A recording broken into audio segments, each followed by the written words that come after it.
Welcome back, Internet. Alpha Hamster here, back with chapter 15 of Harry Potter and the Sorcerer's Stone. And so let's get into it. Chapter 15, The Forbidden Forest. Things couldn't have been worse. Filch took them down to Professor McGonagall's study on the first floor, where they sat and waited without saying a word to each other.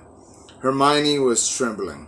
Excuses, alibis, and wild cover-up stories chased each other around Harry's brain, each more feeble than the last. He couldn't see how they were going to get out of trouble this time. They were cornered. How could they have been so stupid as to forget the cloak?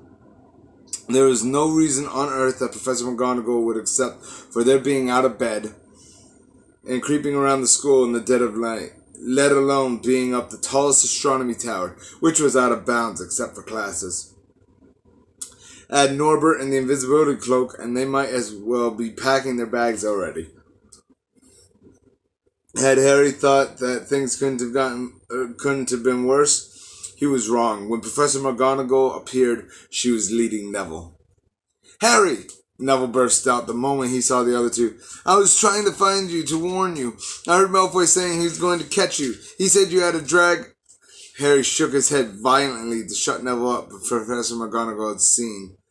She looked more likely to breathe fire than Norbert as she towered over the three of them. "I would never have believed it of any of you. Mr. Filch says you were up in the astronomy tower. It's 1 o'clock in the morning. Explain yourselves." It was the first time Hermione had ever failed to answer a teacher's question. She was staring at her slippers, as still as a statue. "I think I've got a pretty good idea of what's been going on," said Professor McGonagall.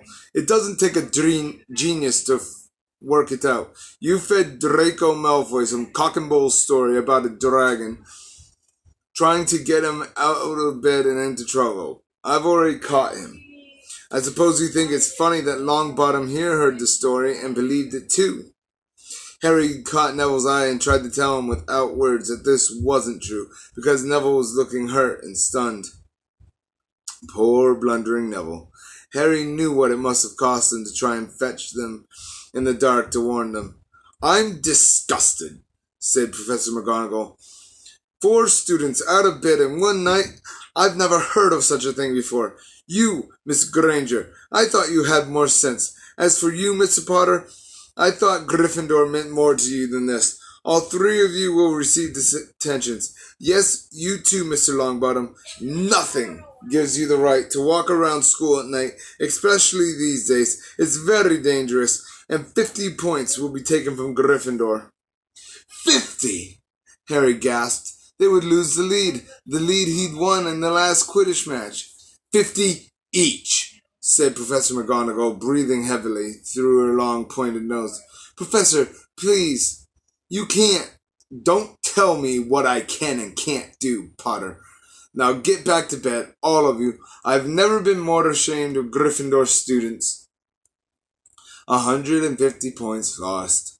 That put Gryffindor in last place. In one night they'd ruined any chance Gryffindor had for the House Cup.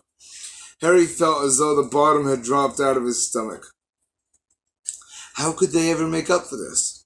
Harry didn't sleep all night. He could hear Neville sobbing into his pillow for what seemed like hours.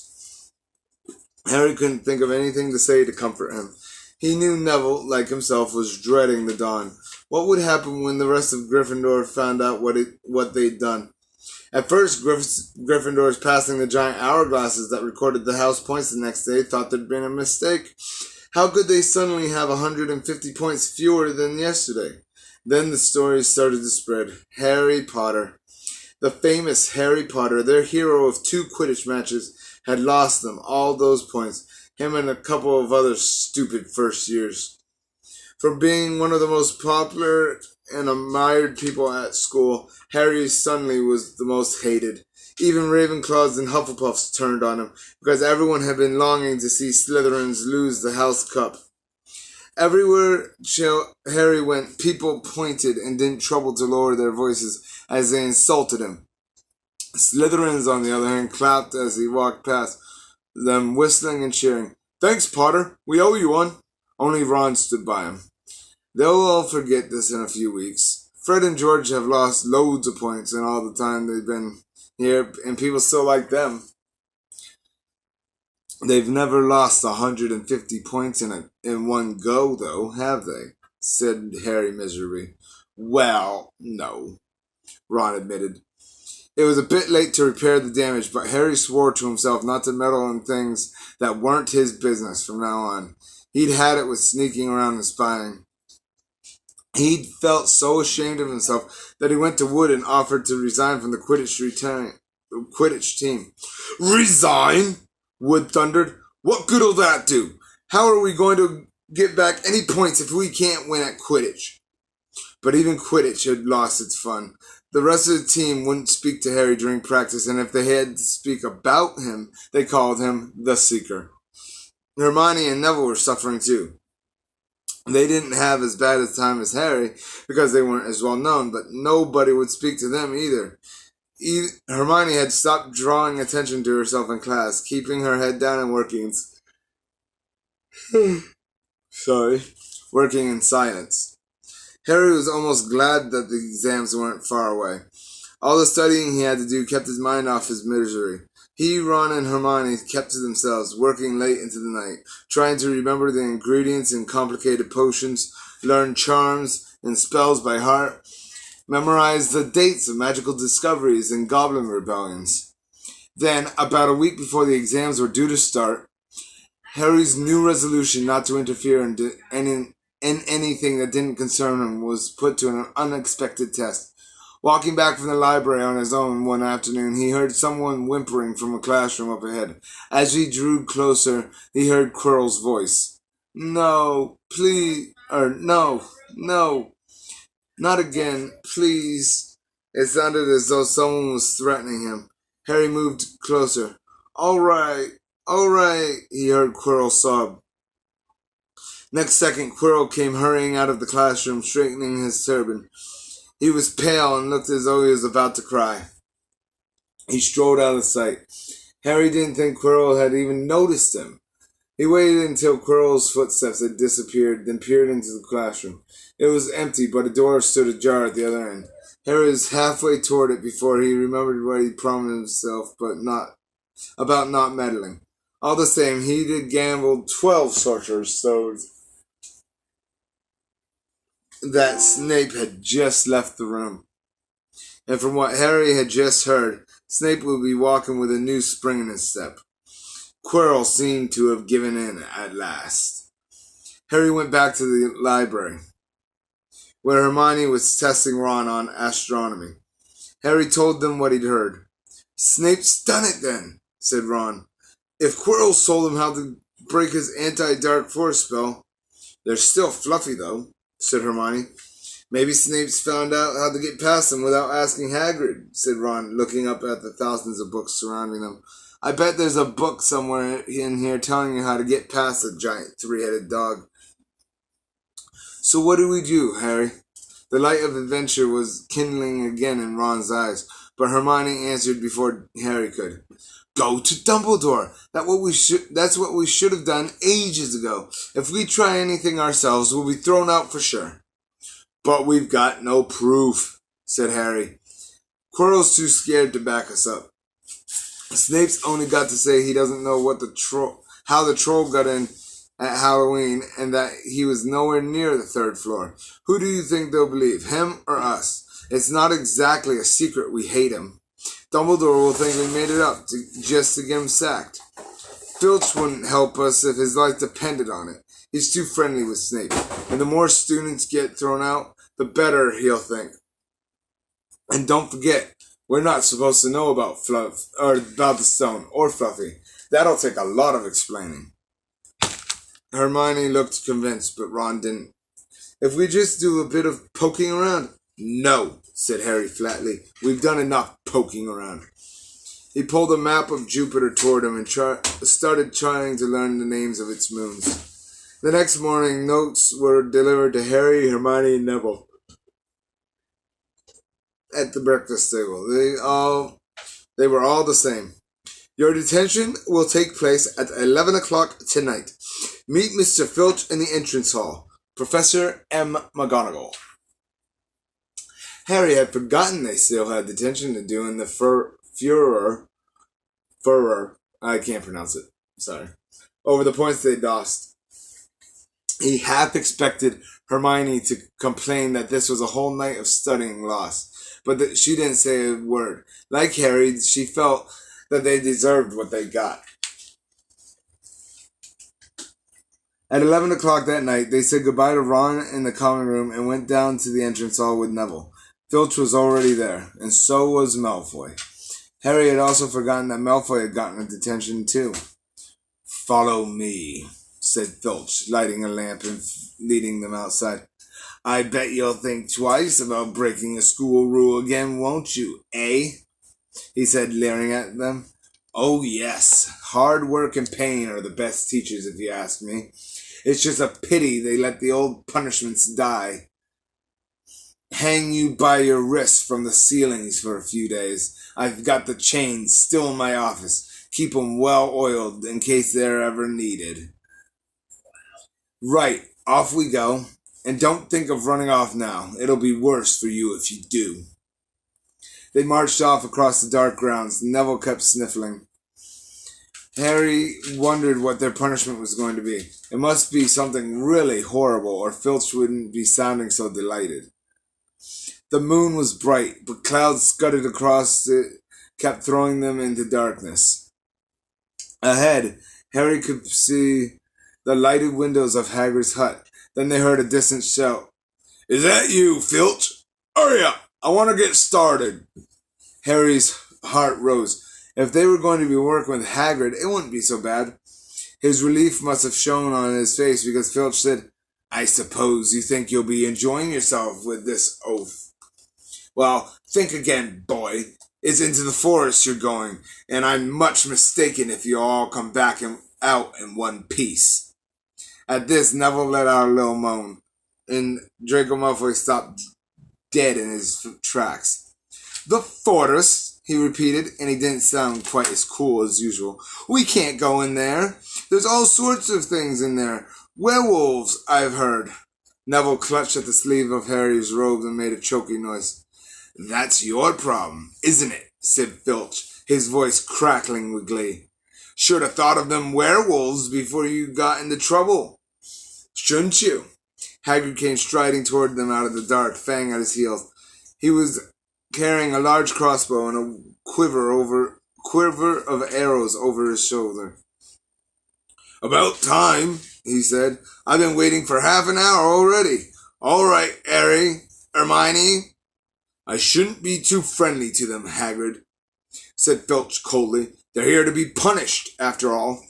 "So that's why you're late, is it?" said Hagrid, frowning at Filch. "Been lecturing them, eh? It's not your place to do that. You done your bit. I'll take over from here."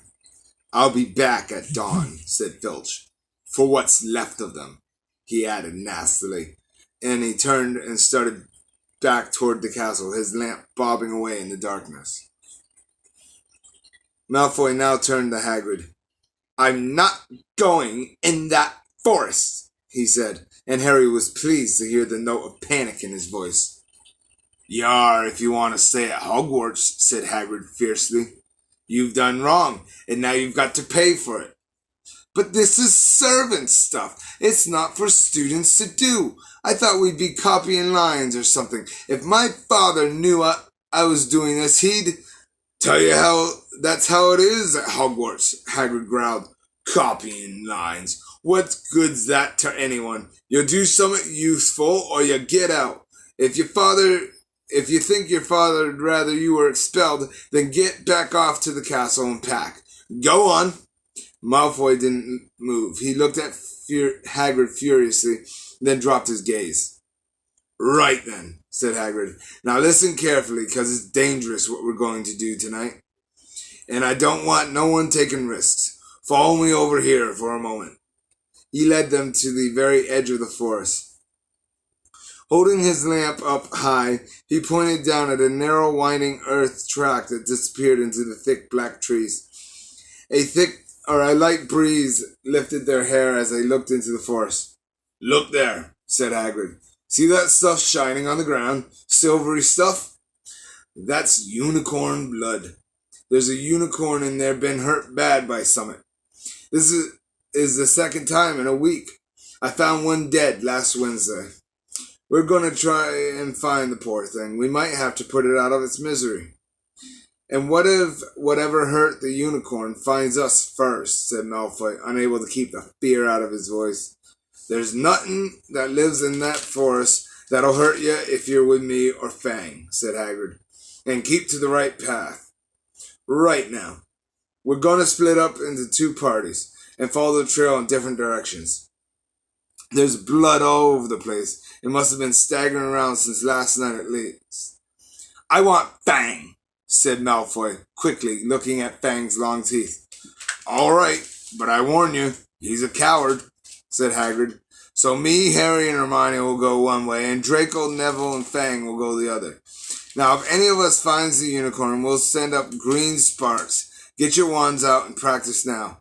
That's it. And if anyone gets into trouble, send up red sparks and we'll all come find you. So be careful. Let's go." The forest was black and silent. A little way into it, they reached a fork in the earth path, and Harry, Hermione, and Hagrid took the left path, while Malfoy, Neville, and Fang took the right. They walked in silence, their eyes on the ground.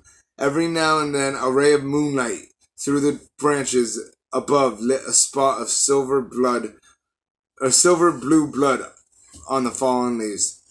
Harry saw that Hagrid looked very worried. "Could a werewolf be killing the unicorns?" Harry asked. "Not fast enough," said Hagrid. "It's not easy to catch a unicorn. They're powerful, magical creatures. I never knew one to be hurt before." They walked past a mossy tree stump. Harry could hear running water. There must be a stream somewhere close by. There were still spots of unicorn blood here and there along the winding path. "You all right, Hermione?" Hagrid whispered. "Don't worry. It can't have gotten far if it's this badly hurt. And then we'll be able to—" "Get behind that tree!" Hagrid seized Harry and Hermione and hoisted them off the path behind a towering oak. He pulled out an arrow and fitted it into his crossbow, raising it ready to fire. The three of them listened. Something was slithering over the dead trees nearby. It sounded like a cloak trailing along the ground. Hagrid was squinting up the dark path, but after a few seconds the sound faded away. "I knew it," he murmured. "There's something in here that shouldn't be." "A werewolf," Harry suggested. "That wasn't no werewolf, and it wasn't no unicorn neither," said Hagrid grimly. "Right, follow me, but be careful now." They walked more slowly, ears straining for the faintest sound. Suddenly, in a clearing ahead, something definitely moved. "Who's there?" Hagrid called. "Show yourself! I'm armed!" And into the clearing came, was it a man or a horse? To the waist, a man with red hair and beard, but below that was a horse's gleaming chestnut body with a long reddish tail. Harry and Hermione's jaws dropped. "Oh, it's you, Ronan," said Hagrid in relief. "How are you?" He walked forward and shook the centaur's hand. "Good evening to you, Hagrid," said Ronan. He had a deep, sorrowful voice. "Were you going to shoot me?" "Can't be too careful, Ronan," said Hagrid, patting his crossbow. "There's something bad loose in this forest. This is Harry Potter and Hermione Granger, by the way, students up at the school. And this is Ronan, you two. He's a centaur." "We noticed," said Hermione faintly. "Good evening," said Ronan. "Students, are you? And do you learn much up at the school?" A bit," said Hermione timidly. "A bit. Well, that's something," Ronan sighed. He flung back his head and stared at the skies. "Mars is bright tonight." Yeah, said Hagrid, glancing up too. Listen, I'm glad we've run into you, Ronan, 'cause there's a unicorn been hurt. You seen anything? Ronan didn't answer immediately. He stared unblinkingly upward, then sighed again. Always the innocent are the first victims, he said. So it has been for ages past, so it is now. Yeah, said Hagrid. But have you seen anything, Ronan? Anything unusual? Mars is bright tonight, Ronan repeated while Hagrid watched him impatiently. Unusually bright? Yeah, but I was meaning anything unusual a bit nearer home, said Hagrid. So you haven't noticed anything strange? Yet again, Ronan took a while to answer. At last he said, The forest hides many secrets. A movement in the trees behind Ronan made Hagrid raise his bow again, but it was only a second. Centaur's black-haired body and wilder looking than Ronan. Hello, Bane, said Hagrid. All right. Good evening, Hagrid. I hope you are well. Well enough. Look, I've just been asking Ronan. You seen anything odd in here lately? There's a unicorn been injured. Would you know anything about it? Bane walked over to stand next to Ronan. He looked skyward. Mars is bright tonight, he said simply.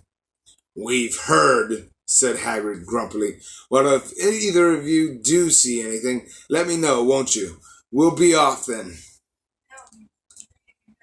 Harry and Hermione followed him out of the clearing, staring over their shoulders at Ronan and Bane until the trees blocked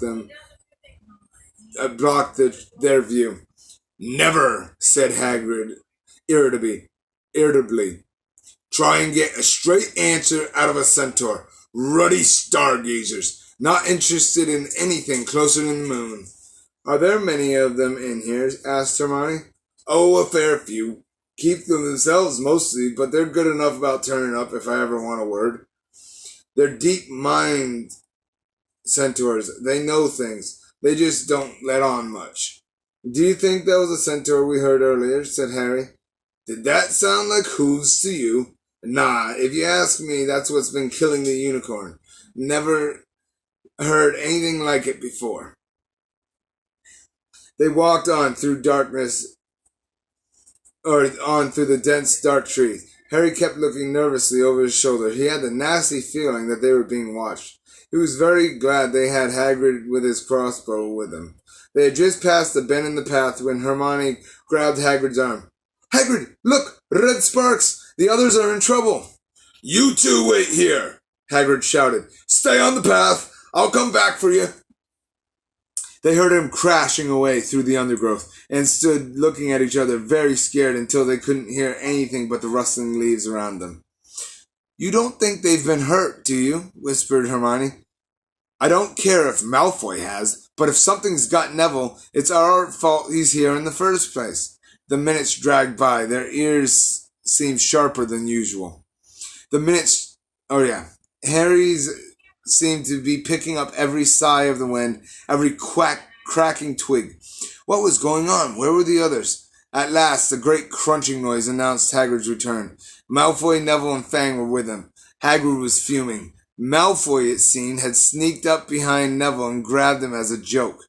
Neville had panicked and sent up the red sparks.